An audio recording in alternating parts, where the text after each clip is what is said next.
Magandang araw mga kaibigan. Ang ibabahagi ko sa inyo sa video na ito, ay ang halamang kilala bilang stonebreaker. Ano nga bang klaseng halaman ito?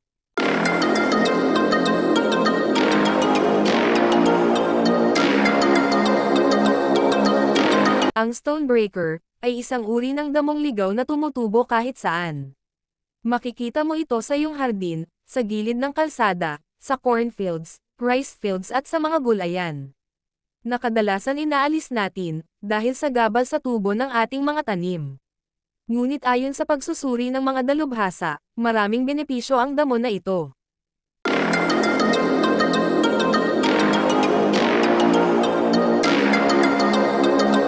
Ang damo na ito ay tinatawag sa Tagalog na, sampasampalukan, Chancopydra or stonebreaker sa English, at ito ay may scientific name na Phyllanthus ninuri, at nabibilang sa family Phyllantheraceae.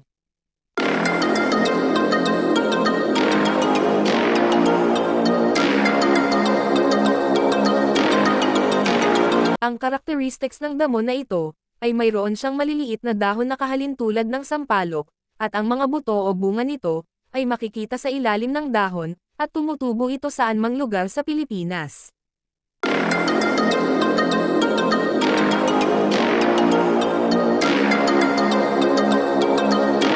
Ang iba't ibang bahagi ng sampasampalukan ay nagtataglay ng mga kemikal, at mga sustansya na nakakabuti sa ating kalusugan. Gaya ng flavonoids, alkaloids, terpenoids, linans, polyphenols, tannins, sumerans, at saponins.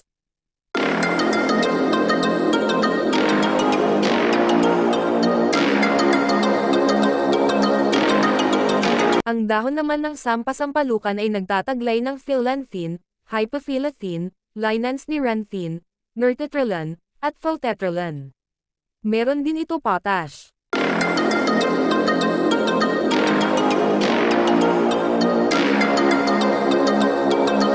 Ang kabuoang bahagi ng damo na ito, ay nagagamit sa panggagamot. Nilalaga lamang ito at iniinom. Maaari din itong dikdikan at itapal sa ilang mga kondisyon.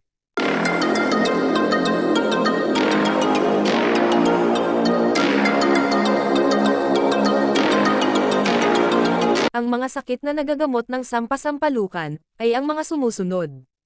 Una, bato sa apdo o gallstone. Ang regular na pag-inom ng tsaa ng sampasampalukan, ay nakakatulong upang malunasan, ang namumuong bato sa apdo. Kumuha lamang ng 2 puno at pakuluan ng 5 hanggang 10 minuto sa 3 baso ng tubig, at inumin 3 beses isang araw.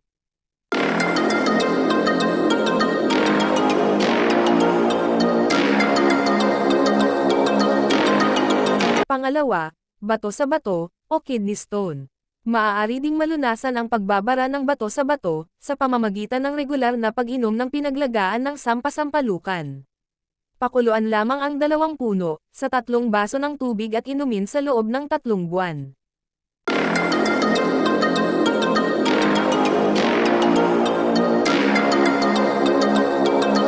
Pangatlo, paninilaw ng balat at mata, o jaundice. Ang kondisyon na jaundice ay sintomas ng karamdaman sa atay, na maaaring malunasan ng pinaglagaan ng sariwang ugat ng sampasampalukan. Pang-apat, pananakit ng sikmura. Ang pag-inom ng tsaa ng sampasampalukan ay mabisa sa pananakit ng sikmura. Pang-5, nakapagpagaling ng boni. Ang dinikdik na bunga ng sampasampalukan ay mabisang panlunas sa boni. Pang-6, gamot sa galis. Lagyan lamang ng asin ang dinikdik na sampasampalukan at ipahid sa balat na may galis.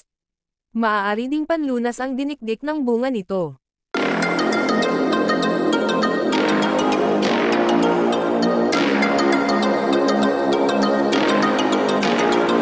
Pang-7, dysenteria. Ang kondisyon ng dysenteria ay nalulunasan din sa pamamagitan ng pag-inom ng tubig ng pinagbabaran ng dahon at ugat ng sampasampalukan. Pang-8, hirap sa pagdumi, o constipation. Nakakatulong ang pag-inom ng tsaa ng sampasampalukan upang maiwasan ang constipation.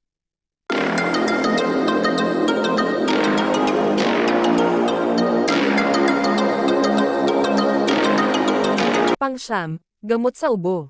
Ang pinaglagaan ng sampasampalukan, ay mabisa rin para sa ubo. At ang pang-10, gamot sa sinok. Ang sinok ay natatanggal sa pamamagitan ng pagnguya ng sariwang dahon ng sampasampalukan.